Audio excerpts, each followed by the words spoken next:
Great. Hello. I'm Spencer, and we are working with the Friends of the Urban Forest. So, a little quick introduction for you guys. FUF, you've probably seen them. You've seen them around. They plant trees. That's the primary thing they do in the city. Yeah, we call them FUF, Friends of the Urban Forest. These guys, all their trees are labeled. So when you walk outside tonight, actually take a look. You'll notice that the stands that are around the trees, they'll say FUF if FUF planted them. So sort of fun. You can get involved, do a tree planting. It's good. It's a fun weekend activity. I've done it a few times now. You go and get your hands dirty. So that's highly recommended. But anyways, so what were we doing? I'm with the Data Science Working Group. And basically in the last year or so, the city went around and did an inventory of all the trees in the city. They do this maybe every 5 years or so. The basic idea is just to sort of get an indication of tree health in the city, where there are vacancies, things like that.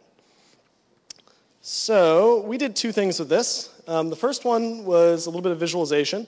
So there was a Prop E campaign back in November. You guys may or may not remember, but basically the city was going to be providing more funding for tree planting. They were going to take more ownership of tree planting. That, of course, directly impacted Friends of the Urban Forest. So we were helping them out sort of to promote Prop E and promote that venture. So we have there's a thing available. This is a Tableau site. I think we have a blog post as well. Yeah, actually, this is a good moment to advertise. The Data Science Working Group, so the group I'm in, has a blog.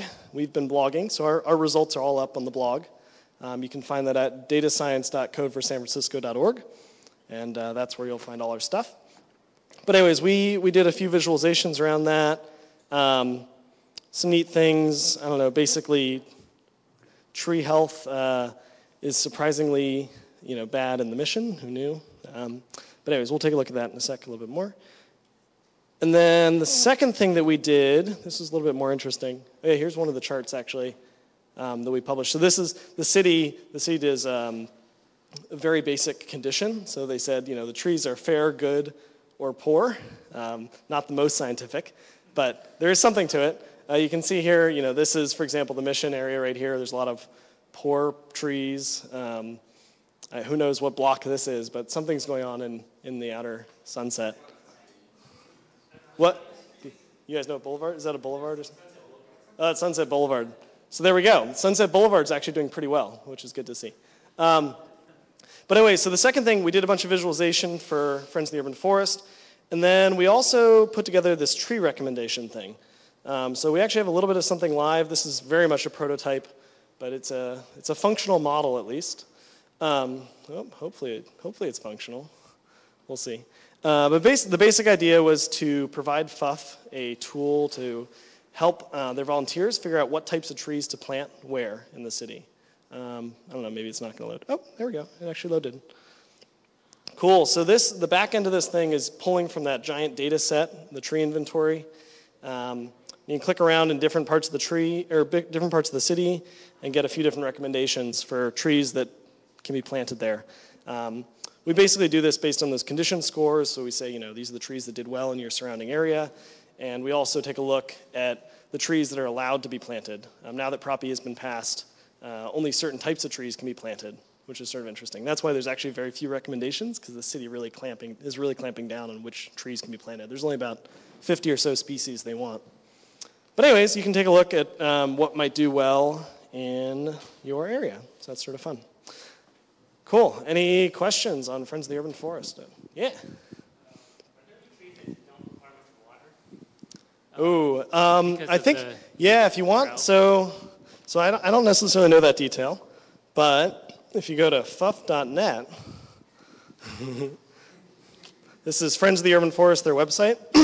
We're hoping to eventually integrate that recommendation thing into their website because, that'd be a very useful tool for them to have. Somewhere in here, however, oh, here we go. You can volunteer. So I'll advertise that right now. You guys can go volunteer and plant some trees.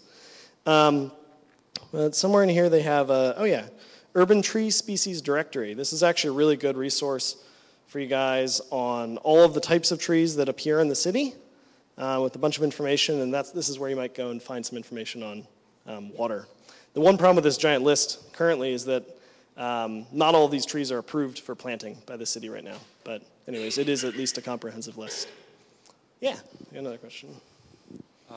This is a question about the tree recommender. How does it work?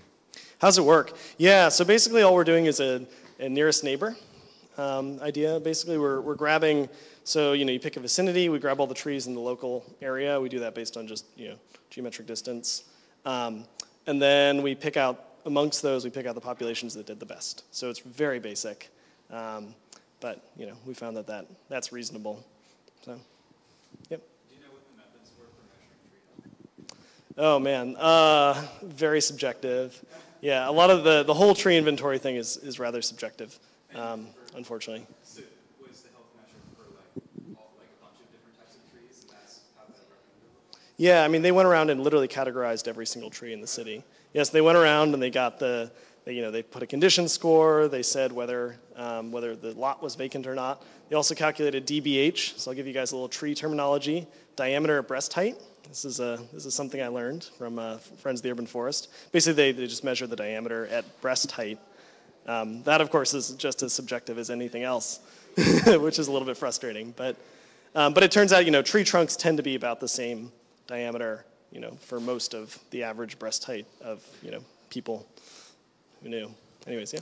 Spencer, if someone wanted to help you make that tree recommender look nice, how would they get in touch with you? Oh man, yeah, it needs to look nicer. It also we'd love to get it integrated. We'd actually love to replace this page on the FUF website. We've got a great contact with Friends of the Urban Forest who comes occasionally on Wednesdays to work with us. He's also a little bit of a developer himself, so that's pretty cool. But yeah, we'd love a little bit of help with design, certainly. We need to get this thing integrated. So come find us on Slack. I think that's probably the best way to get in touch. Oh, is that it? Okay. Cool. Anyways, Friends of the Urban Forest.